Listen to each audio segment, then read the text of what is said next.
Right, to this now, the DA says it wants coalition governments to be regulated so that they can be stable.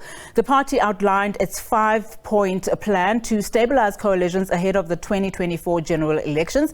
It says its proposals are not to fix a DA problem with coalitions, but are meant for all coalition partners. Now, this comes as the ANC in the city of Ekurhuleni asks for a motion of no confidence in Executive Mayor Tanya Campbell.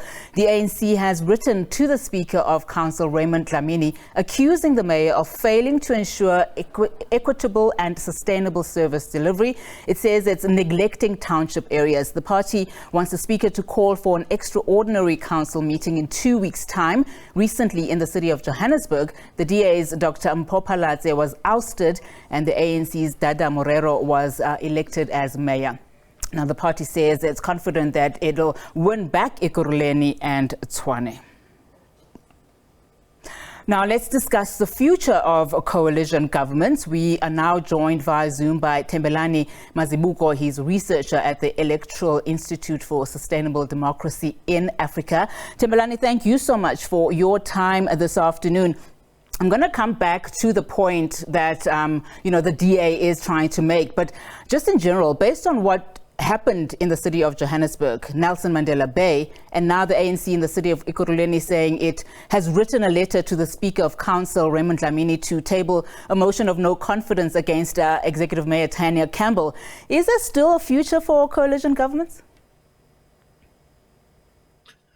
Absolutely, there is still a future for coalition governments. And as South Africans, we're going to have to get used to the idea of having coalitions because we're such a diverse country.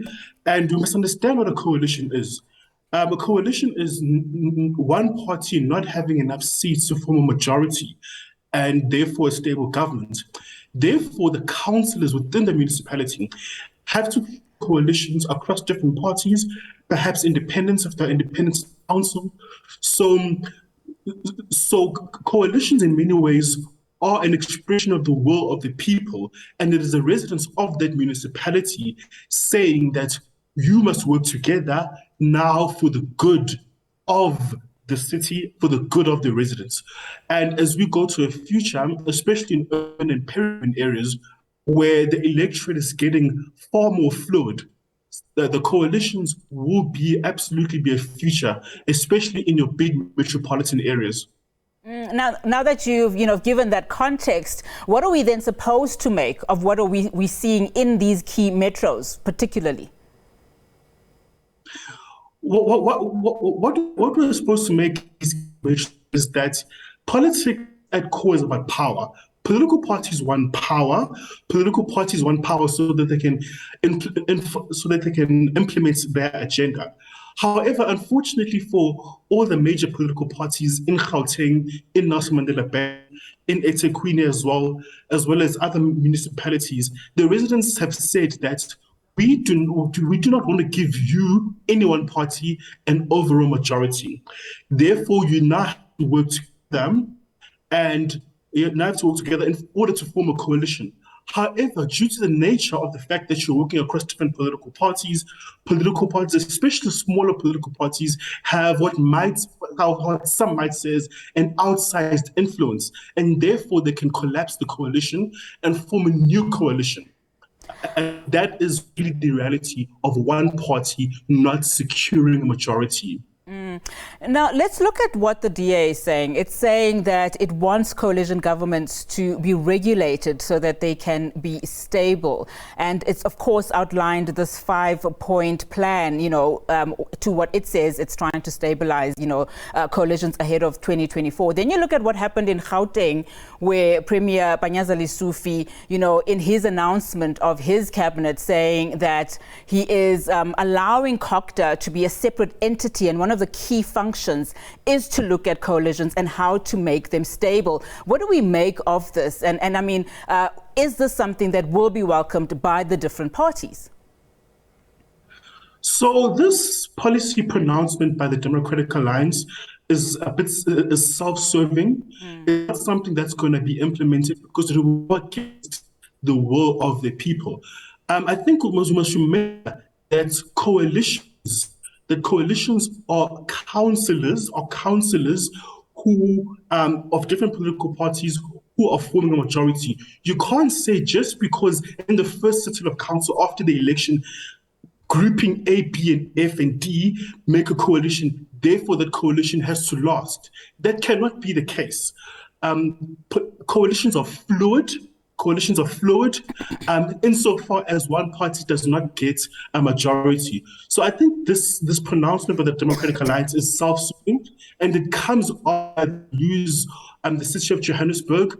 However, we must also remember that the DA won Nelson Mandela Bay Metro just prior, and they were not having this policy pronouncement. So it strikes me as a bit self-serving, and I think that it would be unconstitutional to have a situation where coalitions are governed, because coalitions by their nature are fluid. It is the electorate saying no one party or no one grouping has been given the right to run the municipality.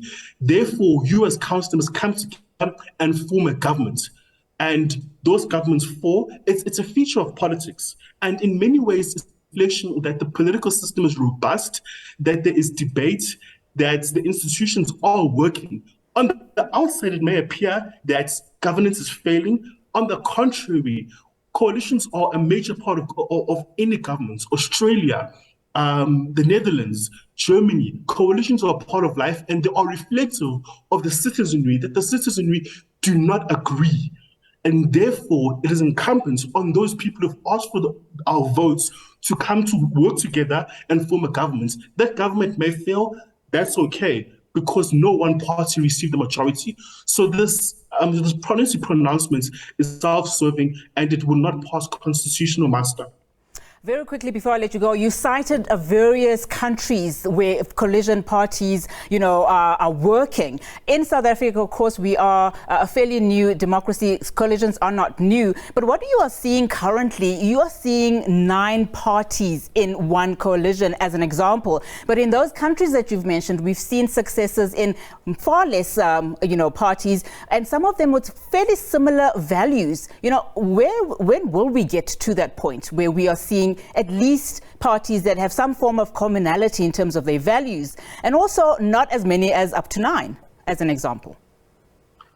So there's 2 issues you raised there. So those countries are obviously at a national level, and which comes to the number of parties, that speaks to the electoral system. Africa has an electoral system that was intentionally designed to ensure that newer parties have a relatively low barrier to entry. For example, first past the post systems, you rarely get a situation where there's 2 or 3 big parties. For example, in the United Kingdom, in Australia, you have a first past the post system, and that really limits the number of parties.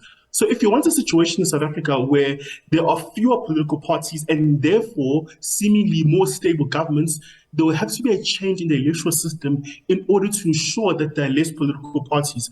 However, I'm not sure that is actually the right way to go, given that South Africa having numerous minority groups, various ethnicities, various issues, single issue people, they want to be represented, and they will need an electoral system that will allow them to have their issues be heard and to be represented in the legislature. So it really is an issue of give and take. Fantastic. Thembelani, let's leave it there for now. Thank you so much for your time this afternoon. Really do appreciate it. Thembelani Mazibuko-researcher at the Electoral Institute for Sustainable Democracy in Africa. Well,